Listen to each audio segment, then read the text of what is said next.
अगली बार 400 पार हा नारा देऊन एक खऱ्या अर्थाने आपल्याला सुद्धा हाच संदेश दिलाय की त्यामध्ये भिवंडीचे खासदार कपिल पाटील साहेब हे सुद्धा महायुतीचे उमेदवार म्हणून निवडून आले पाहिजेत। कोणीतरी हल्ली काय खूप मोठ्या प्रमाणामध्ये हल्ली व्हॉट्सअपवर खूप चालतंय, रोज एक माझ्या नावाने कुठला तरी मेसेज काढला जातो। कधी सांगतात कपिल पाटलांना मंत्री करण्यासाठी आणि मी मंत्री होणारच, मलाही काही त्याची अशा वेगवेगळ्या प्रकारच्या, मला ते सगळे काय माझ्या लक्षात पण नाहीत, पण रोज एक माझ्या नावाने कोणीतरी हे करतंय आणि मग जातीच्या नावाने कुठे त्याला रंग दिलं जातंय।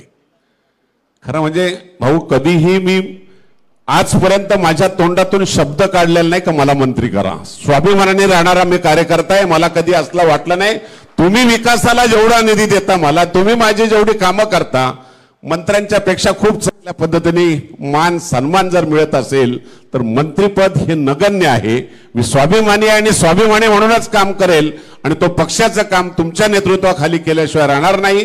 कुठेही कोणी काही सांगत असेल, जातीच्या नावाने मतं मागितली असते ना तर माझं राजकारण सुरूच झालं नसतं। मी या तालुक्यातून प्रकल्पग्रस्त म्हणून बाहेर गेलो आणि ज्या भागात गेलो त्या भागामध्ये आगरी समाज जास्त होता। आगरी समाजाने त्या भागातल्या मला आमदार केलं, जिल्हा परिषद अध्यक्ष केलं, सभापती केलं, सरपंच केलं।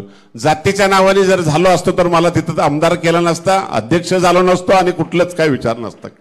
शेवटी या गोष्टी जाती राजकारणामध्ये आणून चालत नाही आणि म्हणून कोणीतरी येऊन आपल्याला सांगत असेल, कोणी काही अशा प्रकारचे मेसेज टाकत असतील तर एवढा दुबळा कुणबी समाज नाही।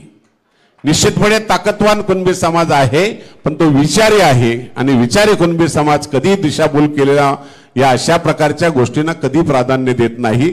शेवटी आम्हाला विकास हवा, आम्हाला विकासाची दिशा हवी। ती दिशा मिळण्यासाठी आम्हाला आमचं नेतृत्व दिल्लीमध्ये सुद्धा कणखर असावं आणि कपिल पाटलांच्या रूपाने ते आम्हाला मिळालेलं आहे। त्याच नेतृत्वावर आम्ही सगळे मंडळी आमच्या मतदारसंघामधलं चांगल्या प्रकारचं काम होईल याच्यामध्ये कुठल्याही प्रकारची शंका नाही।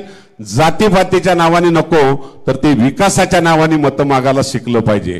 केवळ जातीवर जर आपण कधी प्रसंग आला तर आपल्याला जात उपयोगाला येत नाही तर आपल्याला विकास उपयोगाला येतोय। किंवा भिवंडी मतदारसंघामध्ये किती कोणी वल्गना केल्या तरी सुद्धा कपिल पाटलांना भरघोस मतं इथं मिळतील, त्याच्यात कुठल्याही प्रकारची शंका नाही।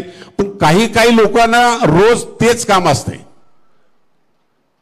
रोज तेच काम असते, उठतात आणि व्हॉट्सअपला सांगतात काही असं झालं। ज्याची कुवत नाही, ज्याची अवकात नाही त्यांना हे सुचतंय। आपण ताकदवान कार्यकर्ते आहात, आपण ताकदवान विचारी लोक आहात, कुठल्याही अशा भूलतापांना बळी न पडता कपिल पाटलांच्या मागे खंबीरपणे आपण सगळ्यांनी उभं राहूया आणि या देशाचं नेतृत्व मजबूत करूया। ज्या विकासाची दिशा आपल्या मतदारसंघाला दिली, मला वाटतं पहिल्यांदा आपण मुख्यमंत्री म्हणून सगळ्यात जास्त फेऱ्या माझ्या मुरबाड मतदारसंघात मारल्यात।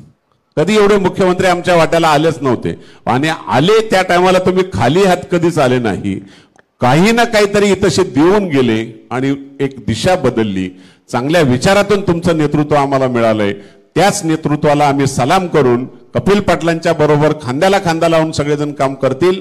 आपल्या सगळ्यांना विनंती करतोय, कोणाच्याही भूलतापांना बळी न पडता आपण महायुतीचे उमेदवार आम्ही सगळेच खांद्याला खांदा लावून काम करतोय। अजूनही त्याला ताकद लावूया आणि विजयी करण्यामध्ये आपला सगळ्या सिंहाचा वाटा असू द्या हीच विनंती करतो आणि थांबतो। खरं म्हणजे भाऊ आज योग कसा आहे बघा, तुमच्या नावातच देवेंद्र आहे आणि पाऊस घेऊनच तुम्ही आलात। ही घाण साफ होऊन गेली, त्यामुळे स्वच्छ वातावरण झालंय।